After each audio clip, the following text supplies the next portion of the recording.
నమస్కారం గురుగారు.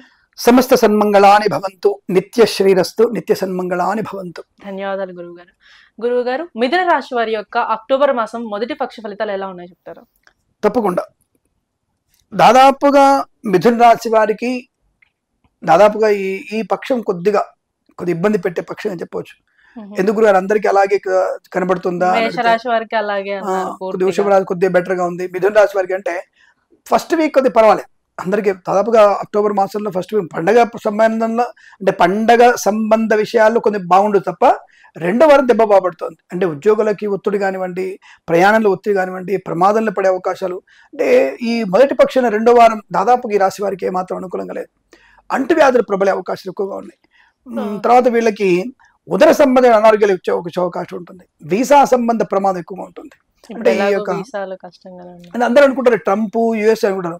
బట్ నేను ఒక యుఎస్ఏ గురించి మాట్లాడట్లేదు కదా, విదేశీయానం అని చెప్తాను. నేను జర్మనీ వెళ్ళొచ్చు, ఆస్ట్రేలియా వెళ్ళొచ్చు, సింగపూర్ వెళ్ళొచ్చు, మలేషియా వెళ్ళొచ్చు, లేదంటే జపాన్ వెళ్ళొచ్చు, ఇదే పెట్టుకొని చైనా వెళ్ళొచ్చు. అదొకటి వదిలిపెట్టేసి ఓన్లీ యుఎస్ఏ విదేశీయానం అంటే నాకు కొద్దిగా ఆశ్చర్యంగా ఉంటుంది, హాస్యాస్పదం అనిపిస్తుంది నాకు. అరే ఇటువంటిది అలా కాదంటే ఏ దేశానికి వెళ్ళాలనుకున్న వీసా అనేది కొద్దిగా సమస్య, కొర్రిపడే అవకాశం, డాక్యుమెంట్స్ సరిగ్గా లేకపోవడం అనేది ఉంటుంది. కాబట్టి మిథున రాశి వారు రెండో వారంలో స్వదేశానికి వచ్చి విదేశాలు వెళ్ళాలనుకున్న వ్యక్తులు మాత్రం మీ డాక్యుమెంటేషన్ కరెక్ట్గా ఉంటేనే మంచిది, లేదా మాత్రం మీరు ఇక్కడే ఉండిపోవాల్సి వస్తుంది, వీసా రిజెక్ట్ అవుతుంది. ఆ విషయం గుర్తుపెట్టుకోవాలి. ఇదేంటారా మళ్ళీ అనుకోవచ్చు, ఇదేంటి చెడు చెప్తాడు ఏంటి, పలానా తెల్లగడ్డమైన మౌనం చెప్పాడు అంటే నా తెల్లగడ్డ రాలేదు కాబట్టి నేను ఇదే చెప్తాను. నేను ఎందుకంటే జాగ్రత్త పడడం చెప్పడం. ఇప్పుడు ఇది అంటారు కదా, నిజం చెప్తే నిష్ఠూరంగా ఉంటుంది చెప్పినట్టు ఉంటుంది. కాబట్టి వారంలో బాగాలేదయ్యా అంటే అర్థం ఏంటి, the prevention better than cure. మీరు జాగ్రత్తగా ఉండండి, అనుకున్న జాగ్రత్తలు తీసుకొని అంతే ముందు చూసి పెట్టుకుంటే పేపర్స్ కానీ డాక్యుమెంట్స్ కానీ పర్ఫెక్ట్ గా ఉంటుంది. దాన్ని అర్థం చేసుకోగలిగితే మనకి ప్రయోజనాన్ని పొందుకుంటాం. బాగాలేదనగానే బెంగపడిపోయి నీలాగా అందరూ కూడా కంగారు పడితే కష్టం కదా. బాగాలేదు అన్నప్పుడు ఓహో ఎందుకు బాగాలేదు, ఏం చేస్తే బాగుంది అనేసి తెలుసుకుంటే మంచిది. నీలాగా అందరు కంగారు పడితే మీలాగా అందరు కంగారు పడితే ఇబ్బంది కదా మాకు. కాబట్టి జాతక పరిశీలన చాలా ఇంపార్టెంట్. మీ జన్మజాతకం చూయించుకుంటే తప్పకుండా మీకు అనుకూలవంతమైన శుభయోగాలు ఉంటాయి. మొదటి వారంలో మీకు పర్వాలేదు, ధనము, ఆరోగ్యము, ఆనందము, విద్యాలాభము, కుటుంబ సౌఖ్యము, బంధుమిత్రులతో అనుకూలత, వివాహయోగ్యత, భార్యాభర్తల మధ్య కూడా సఖ్యత ఉంటుంది. మరి ఇవే ఈ యొక్క ఫలితాలన్నీ కూడా రెండో వారంలోకి వచ్చేసరికి అంటే పక్షంలోనే రెండు విభిన్నమైనటువంటి రోజులోనే మారిపోతుంది. ఉదయం ఒకలా ఉంటుంది, మధ్యాహ్నం ఒకలా ఉంటుంది. ఉదయం పొగడు పిల్ల ఇద్దరు కూడా మంచి బ్రహ్మాండంగా బిర్యానీ అని శుభ్రం తింటారు, సాయంత్రం కలిసి జుట్టు పట్టుకుంటారు. అంటే అర్థం ఏంటి, ఏ కుజుడు ఆ గ్రహాలు మారిపోవడం వల్ల, దృష్టి దోషం వల్ల ఇటువంటి ప్రమాదాలు ఏర్పడతాయి. ఇప్పుడు ఒక 2 రోజుల ముందు భార్య భర్తలు ఇద్దరు కూడా అత్యంత ప్రేమగా ఉన్న వ్యక్తులు మర్నాటి కల్లా భర్త వల్ల భార్య, భార్య వల్ల భర్త ప్రమాదాలు పడ్డారంటే అర్థం ఏమిటి అంటే ఎప్పటి నుంచో ఈ గ్రహ సంబంధమైన ప్రభావం అంతర్గతంగా లోపల ఉంటూ ఆ రోజుకి బ్లాస్ట్ అవుతుంది, దాని ప్రమాదాన్ని పొందుకున్నాం. అందుకనే ప్రతిసారి మనం అంటే ప్రతిరోజు జాతకం చూపించుకోవాలండి అడుగుతారు మీలాంటి వాళ్ళు. ప్రతిరోజు జాతకం చూపించుకోకల్లా కనీసం ప్రతిరోజు భగవన్నామ స్మరణ చేసుకోవాలి. జాతకం ఎలా ఉన్నా సరే భగవన్నామ స్మరణ వల్ల మనకి ప్రయోజనాన్ని పొందుకునే అవకాశం. ఇది కదా జాతకం అంటే. జాతకం అనేది సంవత్సరానికి ఒకసారి, కనీసం సంవత్సరానికి ఒకసారి గురుగారు నాకు ఇలా అనుకుంటున్నాను, ఎలా ఉంటుంది సంవత్సరం, బాగుందా, అయిపోయింది. లేదా గృహప్రవేశం చేస్తున్నావు, గురుగారు నా జాతకం బాగుందా, ఏ రోజు చేయాలి, పెళ్లి చేసుకోవాలి, ఏ రోజు చేసుకుంటే మంచిది, జాతకం బాగుందా. ఇలాంటి సమయంలో ముఖ్యమైనటువంటి సందర్భాల్లో జాతకాన్ని చూపించుకుంటే తప్పకుండా బాగుంది తప్ప నేను రోజు చూసుకోమని చెప్పట్లేదు. రోజు ఎలాగో ఫలితాలు వస్తున్నాయి కదా, ఈ పక్ష ఫలితాలు మనం పెడుతున్నాం ప్రైమ్ 7లో చూసుకొని ఓహో నాకు పలానా వారంలో బాగుంది, పలానా వారంలో బాగాలేదు, జాగ్రత్తగా ఉండాలి, ఎవరికి డబ్బు ఇవ్వకూడదు, రైతులు కానీ వ్యాపారస్తులు కానీ అప్రమత్తంగా ఉండే ప్రయత్నాన్ని చేయాలి. ఇప్పుడు ఈ వారంలో ఈ పక్షంలో రైతులకి షార్ట్ సర్క్యూట్ ప్రమాదం ఉంది, పశువులకు నష్టం కలిగే అవకాశం ఉంది, రైతులకు నష్టం కలిగే అవకాశం, అంటే రెండింటికి నష్టం కలిగే అవకాశం. అంటే ఈయనకి ప్రమాదం జరగవచ్చు. ఇప్పుడు షార్ట్ సర్క్యూట్ వల్ల ఈయనకి ఏదైనా కావచ్చు. ఏదైనా ఉన్నారు పొద్దున 4 గంటలకి వెళ్తాడు, అక్కడ వైర్లు తెగిపడ్డాయా, అకాల వర్షాలు పడ్డాయి, ఆ వర్షాలలో ప్రమాదం వచ్చి ఉంటుంది, వైర్లు తెగిపోయి ఉంటాయి, జాగ్రత్త వెళ్ళాలి కదా. కానీ నాకేమవుతుంది 40 ఏళ్ళ నుంచి పొలం తిరుగుతున్నా అంటే పాము కాటేయచ్చు, తేలు కాటేయచ్చు, అంటే ఏదన్నా ప్రమాదం అవకాశం ఉన్నప్పుడు జాగ్రత్త వహించాలి కదా. మొండి గడ్డల్లాగా ముందుకెళ్దాం అనుకుంటే కష్టం. అలాగే రెండో వారంలో ఈ పక్షం రెండో వారంలో లంచగొండలో పట్టుబడే అవకాశాలు.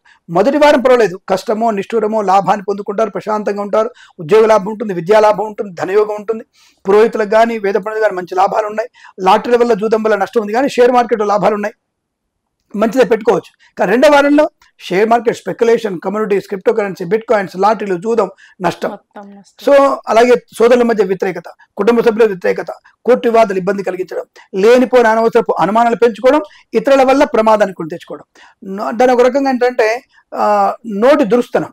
సో దానికి భాష వేరే భాష బాగుండదుగా చెప్పట్లే కానీ నోటి దురుసు ఎక్కువ అయిపోయి ఇబ్బంది పడే అవకాశాలు, పనికిరాని ప్రసంగాలు చేయడం, అంటే దానివల్ల ఇబ్బంది పడే అవకాశం ఉంటుంది. కాబట్టి పనికొచ్చేటువంటి విషయాలు చెప్తే తప్పకుండా అవతల వాళ్ళకి నచ్చుతుంది, పేరు ఉంటుంది. కానీ రెండో వారంలో పరువు భంగం కలిగే అవకాశం, కుటుంబ పరిస్థితి చికాకుగా ఉండడం, జుగుప్సాకరణ ఫోటోలు వీడియోలు షేర్ చేసుకోవడం వల్ల నష్టాన్ని పొందుకోవడం, భార్యాభర్తల మధ్య వ్యతిరేకత, లేనిపోని ఇద్దరి మధ్యలో అగాధాలు ఏర్పడే అవకాశాలు, వస్తు నష్టం, మీ యొక్క డబ్బు కానీ ముఖ్యమైన వస్తువులు కానీ ఆభరణాలు కానీ పోగొట్టుకునే అవకాశం, అంటే ఎక్కడో పెట్టి మర్చిపోవడం, పోగొట్టుకునే అవకాశాలు, అలాగే వంటింట్లో అగ్ని ప్రమాదం జరిగే అవకాశాలు, గర్భిణీ స్త్రీలకు ప్రమాదం జరిగే అవకాశాలు, అంటే అనేక రకాల ఇబ్బందులు. అంటే ఒకళ్ళకే అని జరుగుతాయని కాదు, ఒక్కొక్కరికి ఒక్కొక్క రకమైనటువంటి ఇబ్బంది కలిగే అవకాశం. వ్యాపార పరంగా ఫార్మా, సిమెంటు, ఇప్పుడు ఫార్మా ఇండస్ట్రీలో ఉంది, ఒక దగ్గర అగ్నిప్రమాదం జరుగుతుంది, ఒక దగ్గర విషవాయువుల ప్రమాదం ఉంది, ఒక సిమెంట్ ఫ్యాక్టరీలో అగ్నిప్రమాదం జరుగుతుంది, సిమెంట్ ఫ్యాక్టరీలో పైన వ్యక్తి యంత్రాన్ని భావిస్తున్నప్పుడు కింద పడవచ్చు. అంటే దానివల్ల మెయిన్ ప్రొడక్షన్ ఆగిపోతుంది. అంటే వ్యాపారికి ఒక్క వ్యాపారస్తుల వాళ్ళందరికీ నష్టం. ఇక్కడ మీకు నేను కథ చెప్పాలి మీకు నేను. అంటే ఇప్పుడు సిమెంట్ ఇండస్ట్రీలో పనిచేస్తున్న వ్యక్తి కింద పడిపోయి చనిపోయాడు, సంథింగ్ అయింది అనుకుందాం, దురదృష్టవశాత్తు అది రాసి వాళ్ళకి. అలాంటి సమయంలో ఈ మొత్తం ప్రొడక్షన్ ఆగిపోద్దా, ఎందుకు ఆగిపోద్ది, వాడిని తీసుకుపోయి హాస్పిటల్ తీసుకెళ్తారు, మళ్ళీ స్టార్ట్ చేయొచ్చు కదా అని ప్రశ్న ఉంటుంది. ఒక రోజైనా మూసేయాల్సి వస్తుంది. ఎందుకు మూయాలనేది సరే యజమాని మీద ఆధారపడి ఉంటుంది. సరే ఏదో సనాధర్మానికి వ్యతిరేకంగా ఉండేటువంటి మతాల వాళ్ళైతే వాళ్ళు ప్రాక్టీస్ చేసుకోవచ్చు, వాళ్ళు ప్రొడక్షన్ చేయొచ్చు, కానీ చేయరు మ్యాక్సిమం. సో ఎందుకు వాడి వల్ల ఆపాలంటే, ఇప్పుడు ఆ ఒక్కడి వల్ల అందరికీ ప్రమాదం జరుగుతుంది, లేదా ఆ ఒక్కడి వల్ల ఇతరులకి షార్ట్ సర్క్యూట్ కొట్టే అవకాశం ఉండవచ్చు, ఏదైనా పేలడానికి. ఇప్పుడు మనకు ఆ మధ్య ఒక దగ్గర రసాయన కర్మాగారంలో పేలిపోయి దాదాపు 20 మంది 10 మంది పాపం చనిపోయారు. సో ఇప్పటికీ వారందరూ కూడా పాపం బాధల్లో ఉన్నారు. అంటే ఏమిటి, ఒక్కడి ప్రమాదం వల్ల ఎందరు జరిగింది కదా. అంటే ఇక్కడ ఒక కథ ఏం చెప్తానంటే మీకు, ఒక బస్సు పుణ్యక్షేత్రానికి వెళ్తుందట, అది అందరు వినే ఉంటారు, సోషల్ మీడియా బాగా హల్చల్ కొట్టింది ఇప్పుడు అది. ఆ బస్సు వెళ్తున్నప్పుడు వాళ్ళ బస్సు పోతున్నా కొద్దీ అక్కడ పిడుగు పడుతూ ఉంటుందట. ఒరే ఏమో మన పోతున్నా పిడుగు పడుతుంది, మన దాంట్లో వాడు పాపాత్ముడు ఉన్నాడు, వాడు బయటికి వస్తే కానీ మనకు అంత బాధ జరగదని చెప్పేసి బస్సు ఆపేసి ఒక్కొక్కడు వెళ్ళి 10 మీటర్ల దూరంలో, ఒక 100 మీటర్ల దూరంలో నిలబడ ఉంటాడు. ఒక్కొక్కడు దిగుతాడు, 100 మీటర్ నిలబడతాడు, మనం పిడుగు పడట్లే, రా నువ్వు విన్. అందరూ అలా వెళ్తూ ఉంటారు, మెల్లమెల్ల వెళ్తూ ఉంటారు. లాస్ట్గా బస్సులో సన్యాసి ఉంటాడు, పాపం ముసలోడు, పండు సన్యాసి ముసలోడు ఉంటాడు. చూసావు దరిద్రుడు, నువ్వు ఒక్కడివే, నువ్వే మాయగాడివి, కాషాయ బట్టలు కట్టుకున్నావు, నువ్వే చెడ్డోడివి, నువ్వే పోతావు లేపు అని చెప్పేసి వాడు పంపిస్తారు. ఈ ముసలాయన 100 మీటర్ దూరం పోయేసరికి బస్సు పిడుగుపడి బస్సు మొత్తం పోతుంది. అంటే ఒక పుణ్యాత్ముడి వల్ల పుణ్యం జరిగే అవకాశం ఉంటుంది, పాపాత్ముడి వల్ల సమస్తమైన పాపాలు అంటుకునే అవకాశం ఉంటుంది. కాబట్టి ఒక చెడ్డవాడైనా మొత్తాన్ని చెడుస్తాడు, చెడేవురా అంటారు కదా, చెడపకురా వాడు చేస్తాడు. ఒక మంచి వాడి వల్ల ఆ సమాజం కూడా ఉద్ధరించబడుతూ ఉంటుంది. కాబట్టి ఇక్కడ అర్థం ఏమిటి, మీకే అర్థమైంది ఇప్పుడు, పుణ్యాత్ముల వల్ల పుణ్యం పెరుగుతుంది, పాపాత్ముంటే పాపం పెరుగుతుంది. మరి పుణ్యాత్ములతోనే ఉండే ప్రయత్నం చేయాలి మీరు గుర్తుపెట్టుకోవాలి. అందుకే ఎప్పుడు కూడా వీడియోలు నాతో చేయించుకుంటే మీకు పుణ్యం కలుగుతున్న విషయాన్ని గుర్తుపెట్టుకోవాలి. వేరే పాపం తగులుతుంది అనే విషయం గుర్తుపెట్టుకోండి. సో అలా అనమాట. సరే ఏదేమైనా సరే అటువంటి కథలో మనకి అంతరార్థం తెలుసుకొని మనం చాలా జాగ్రత్తగా ఉంటే తప్పకుండా మనకి ధనయోగం ఉంటుంది.